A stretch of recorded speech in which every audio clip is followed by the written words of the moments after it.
स्वागत करते हैं आपका हमारे चैनल एग्ज़ाम सभा में।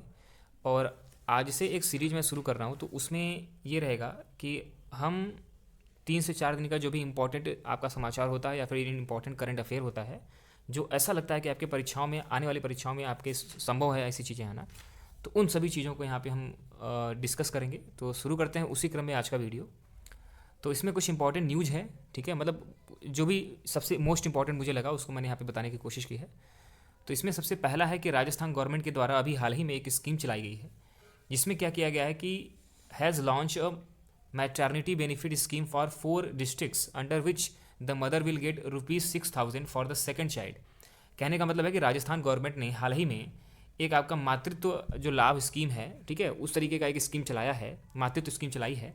इसके अंतर्गत क्या किया गया है कि राजस्थान के 4 जिलों में इसको पायलट प्रोजेक्ट के तौर पे चलाया गया है। मतलब कि अभी ये एक छोटा सा प्रोजेक्ट उन्होंने चलाया है। अगर ये सफल होता है अगले 5 साल तक, तो इसको पूरे राजस्थान में लागू करने का इनका प्रयास रहेगा, ठीक है।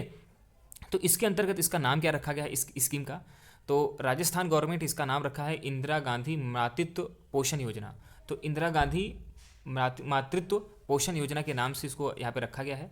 और इसमें क्या कहा गया है कि जो आप अगर किसी भी माता का सिर्फ सेकेंड चाइल्ड होता है, दूसरा बच्चा होता है, तो उनको मातृत्व लाभ दिया जाएगा ₹6,000 का, ठीक है, उस मदर को।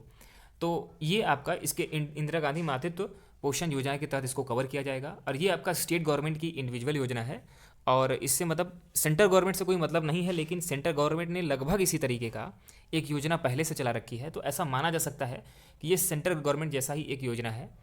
तो समझ लेते हैं उसको भी। This will supplement the centre's Pradhan Mantri Matru Vandana Yojana PMMVY, ठीक है, under which the mother get ₹5,000 for their first child. इसके अंतर्गत क्या है कि जैसे कि प्रधानमंत्री ने एक आपको योजना चाहिए इसके अंतर्गत सेंट्रल गवर्नमेंट के लेवल पे, तो उसमें जो पहला बच्चा होता है उसके लिए माता को ₹5,000 दिए जाते हैं। अब इसमें राजस्थान गवर्नमेंट उसी को आगे बढ़ाते हुए क्या कर रही है कि जब दूसरा बच्चा होगा, ठीक है, तो उसके लिए उन्होंने ₹6,000 देने की बात कही है। अब ये समझते हैं कि आखिर राजस्थान ने ऐसा क्यों किया। तो राजस्थान सेंटर मतलब सीधी बात है कि अगर सेंट्रल गवर्नमेंट ने अगर पहले बच्चे को दे रही है, राजस्थान दूसरे बच्चे को दे रही है, तो यह सुनिश्चित हो पाएगा कि जो आपका 2 चाइल्ड की पॉलिसी जो है उसको कहीं ना कहीं मजबूती मिल पाएगी। इस तरीके से अगर आप एग्जामिनेशन में अपना विचार रखते हैं तो वो ठीक रहेगा। आगे समझते हैं कि अभी हाल ही में लाभ का पद, कई बार ये कॉन्स्टिट्यूशन में देखने को मिलता है, उस पर विवाद भी देखने को मिलते हैं। तो लाभ का पद, ठीक है, ऑफिस ऑफ प्रॉफिट, इसको क्या बोलते हैं, किस आर्टिकल के तहत ये कवर होता है? तो अंडर आर्टिकल 102 का जो फर्स्ट क्लास है उसमें आप, और आर्टिकल 191 फर्स्ट के अंतर्गत संविधान में, कॉन्स्टिट्यूशन में आपका ये जो ऑफिस ऑफ प्रॉफिट होता है उसके अंतर्गत इसको देखा जा सकता है। इसमें ये कहा गया है कि एन MP और एन MLA या फिर MLC कहीं पे कहा जाता है, is Baird from holding any office of profit under the centre और द स्टेट, ठीक है।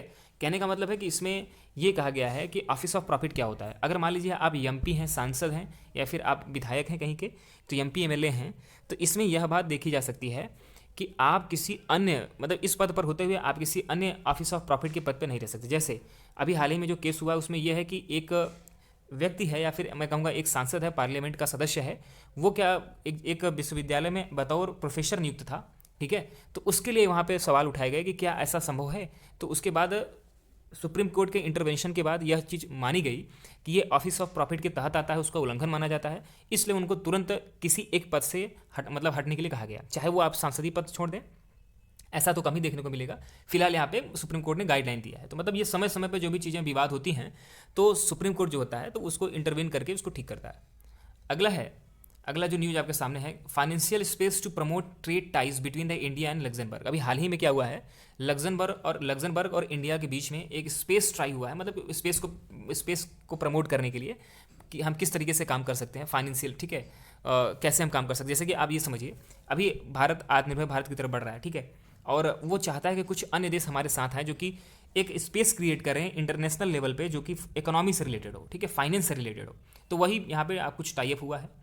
तो Luxembourg is the 3rd largest foreign investor in India. अगर बात की जाए कि क्यों लग्जमबर्ग इंपॉर्टेंट है, हम इसको क्यों साध रहे हैं, तो आप जानते हो कि आपका हाल ही में कई ऐसे इंटरनेशनल ट्रीटी हैं जिससे कि भारत ने अपने को कंजर्व किया है, ठीक है। वो खुद नहीं चाहता कि हम ज़्यादा ज़्यादा इंपोर्ट करें, वो खुद चाहता है कि एक्सपोर्ट कंट्री बने, कुछ ऐसे लोगों की मदद से जो कि हमारे यहाँ पार्टनरशिप पहले से रखते हैं। तो लग्जमबर्ग उसमें से एक ऐसा कंट्री है जो आपका भारत में तीसरा सबसे बड़ा इन्वेस्टर है, मतलब कि वो अपना पैसा इन्वेस्ट करता है भारत में, ठीक है। सो लग्जमबर्ग और भारत के बीच में 3 agreement that have been signed are, यहाँ पे 3 एग्रीमेंट साइन किए गए हैं, किन किन क्षेत्रों में किए गए हैं उसकी हम चर्चा करेंगे।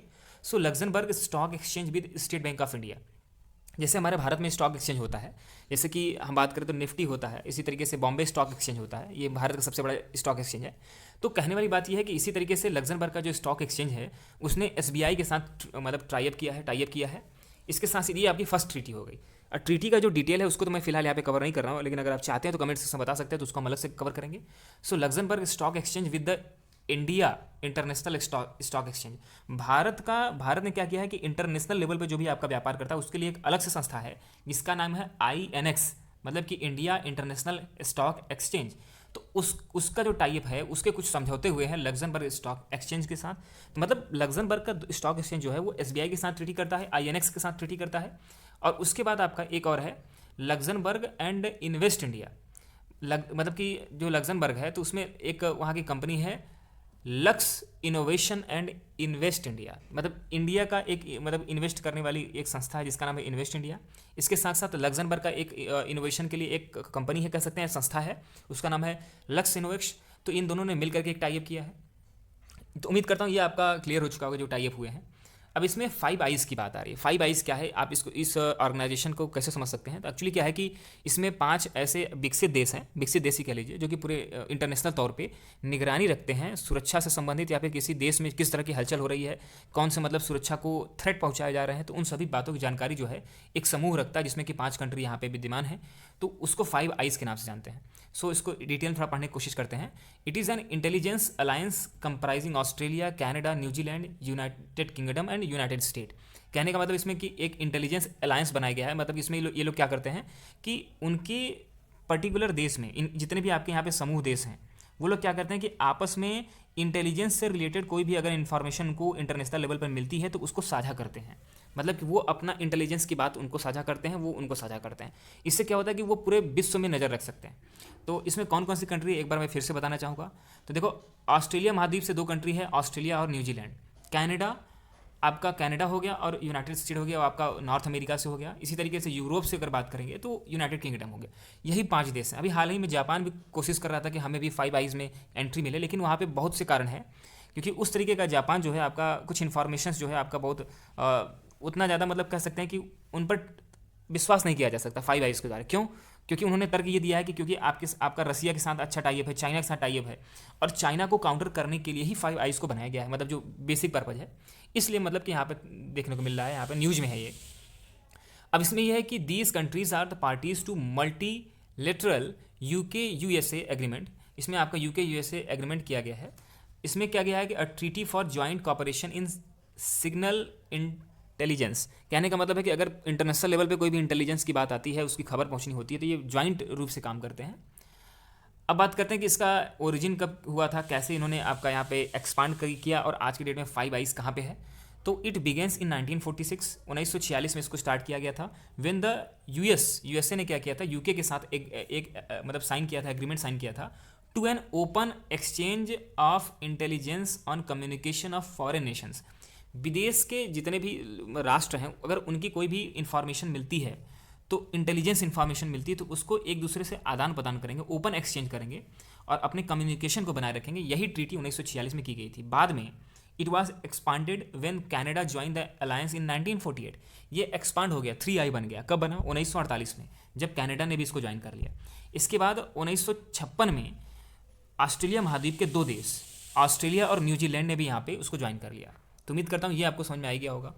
ठीक है, अब जो अगला यहाँ पे समाचार है, अगला न्यूज ये है कि अभी हाल ही में 500 ऐसे सुपर कंप्यूटर जो कि इंटरनेशनल लेवल पे ख्याति प्राप्त हैं, या फिर मतलब एक विशेष महत्व रखते हैं, तो उसमें से सबसे स्ट्रांगेस्ट सुपर कंप्यूटर में से भारत के 500 के अंतर्गत 2 आपका यहाँ पे सुपर कंप्यूटर देखने को मिले हैं। ठीक है, मतलब टॉप 100 में भी हैं ये दोनों। तो अब यहाँ पे समझते हैं कि आखिर ये न्यूज क्या है। Global information technology service provider Atos has announces the Param Siddhi, ये भारत का सुपर कंप्यूटर है। AI has been ranked 63 on the top 500 ranking. This make it India's largest and the fastest super computer. मतलब कि परम सिद्धि जो है आपका भारत की बात करें तो वो भारत का सबसे बड़ा और सबसे फास्टेस्ट सुपर कंप्यूटर है। मतलब कि इसको कई इंटरनेशनल लेवल पे इसको मान्यता यहाँ पे प्रदान की जा रही है और 63rd रैंक मिली है 500 के अंदर, ठीक है। और भारत के हिसाब से आपका ये सबसे बड़ा है। इसमें मतलब सिंगल यही नहीं है, इसके अलावा परम सिद्धि के अलावा एक और कंप्यूटर है, उसकी चर्चा करेंगे, लेकिन परम सिद्धि के बारे में थोड़ा सा और समझते हैं। तो AI supercomputer has been establish under the Param Siddhi AI super computer जो है उसको स्टैब्लिश किया गया था under the national super computing mission. एक मिशन चलाया गया था जिसका नाम था नेशनल सुपर कंप्यूटिंग मिशन, जिसको NSM के नाम से जानते हैं, which is an initiative by the ministry of electronics and IT। मतलब ministry of electronics and IT का जो मंत्रालय है उसके द्वारा टाइप किसके साथ हुआ था? Department of science and technology DST के साथ। ये दोनों ने मिल करके क्या किया था कि परम सिद्धि AI जो है उसको यहाँ पे बनाया था, उसका विकास किया था। नोटेबल परम Siddhi AI isn't the only Indian super computer in the top 100 list. कहने का मतलब है कि परम सिद्धि केवल एकमात्र ऐसा मतलब सुपर कंप्यूटर नहीं है जो कि टॉप 100 में शामिल है। इसके साथ साथ प्रत्यूष एक आपका सुपर कंप्यूटर है that is use for the weather forecasting, जो कि मौसमी जानकारी का प्रेडिक्शन करने के लिए यूज होता है। मतलब उसको प्रेडिक्ट करने के लिए यूज होता है कि आज का मौसम कल का मौसम कैसा होगा, जिससे कि किसानों को भी मदद मिलती है और आपको जो फिशरीज इंडस्ट्री में लगे हुए लोग हैं उनको भी यहाँ पे काफ़ी मतलब डिमांड रहती है उसकी। सो वेदर फॉरकास्टिंग करने वाला जो प्रत्यूष है उसको भी 78th रैंक इस लिस्ट में प्रदान की गई।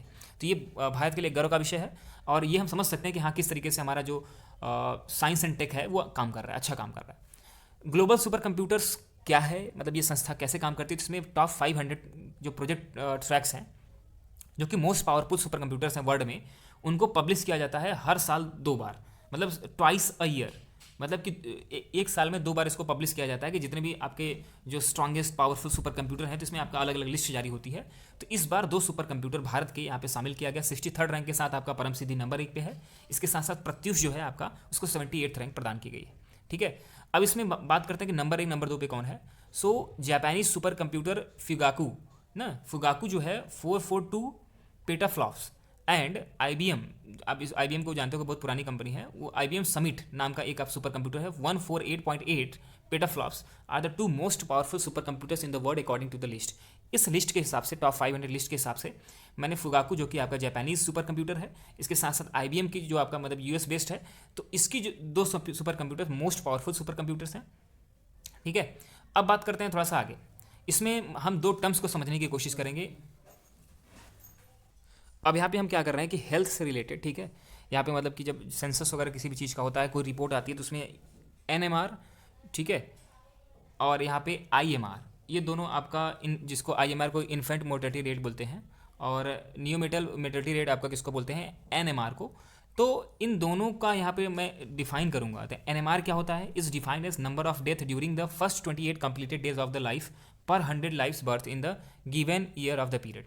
कहने का मतलब है कि NMR एक ऐसा नंबर डिफाइन करता है जिसमें कि अगर नवजात शिशु हैं, 1000 बच्चे अगर मान लीजिए पैदा हुए, तो उसमें से कितने ऐसे बच्चे हैं जो कि 28 दिन तक सर्वाइव कर जाते हैं, ठीक है। मतलब 28 दिन तक जो सर्वाइव नहीं कर पाता उसको हम कह सकते हैं कि वो मतलब कि वो NMR की श्रेणी में आता है। जैसे मान लीजिए कि 28 दिन के अंदर 10 बच्चों की डेथ हो गई, तो NMR उस साल का NMR कितना हो जाएगा। मतलब ये साल भर का पूरा डेटा लेते हैं, उसमें ऐसा डेटा लेते हैं कि अगर मान लीजिए कि 1000 बच्चों का जन्म हुआ है तो उसमें 28 दिन के पहले ही अगर किसी बच्चे की मृत्यु हो गई, ठीक है, जन्म के 28 दिन के पहले, तो उसको हम NMR की श्रेणी में रखते हैं। उसका जो रेशियो बन जाता है 1000 से डिवाइड करने के बाद। इसी तरीके से आपका जो इन्फेंट मोर्टेलिटी रेट है is defined as the number of death of the children under the age of 1 year per 1000 live birth for the given year. एक साल के लिए अब जो आपका IMR है, जो जिसको हम बहुत वाइडली यूज़ करते हैं, IMR ऐसा चीज़ है जिसमें कि अगर मान लीजिए किसी पर्टिकुलर साल में हर 1000 बच्चे पर, ठीक है, हर 1000 बच्चे पर कितने बच्चे ऐसे हैं जो कि 1 साल तक मतलब कि सर्वाइव कर गए, उस साल का जो डेटा होता है उसको IMR की श्रेणी में रखते हैं, ठीक है। उम्मीद करता हूँ ये दोनों इंपॉर्टेंट बातें थी, इसको बताने की कोशिश किया मैंने। अब समझते हैं कि कुछ अन्य चीज़ों की बात करते हैं। एग्रीकल्चर से रिलेटेड एक न्यूज़ है, एक समाचार है, उसको हम समझ लेते हैं। India is the second major producer of fish through the aquaculture in the world. अगर पूरे दुनिया में बात किया जाए तो प्रोड्यूसर मतलब कि मछली उत्पादन के क्षेत्र में भारत विश्व का दूसरा सबसे बड़ा उत्पादक देश है, ठीक है। India is the 4th largest exporter of the fish, मतलब दूसरा सबसे बड़ा उत्पादक है, लेकिन हमारे यहाँ मतलब कि उनकी डिमांड भी बहुत ज़्यादा है, तो हम पूरा उत्पाद जो है उसको हम प्रोड्यूस जो मतलब कि एक्सपोर्ट नहीं कर पाते हैं, उसको हम कुछ यूज कर लेते हैं अपने पास, और जब हम बेचते हैं तो उस हिसाब से जब डेटा बनता है तो चौथा सबसे बड़ा हम मतलब कि निर्यात करने वाले देश हैं पूरे विश्व में।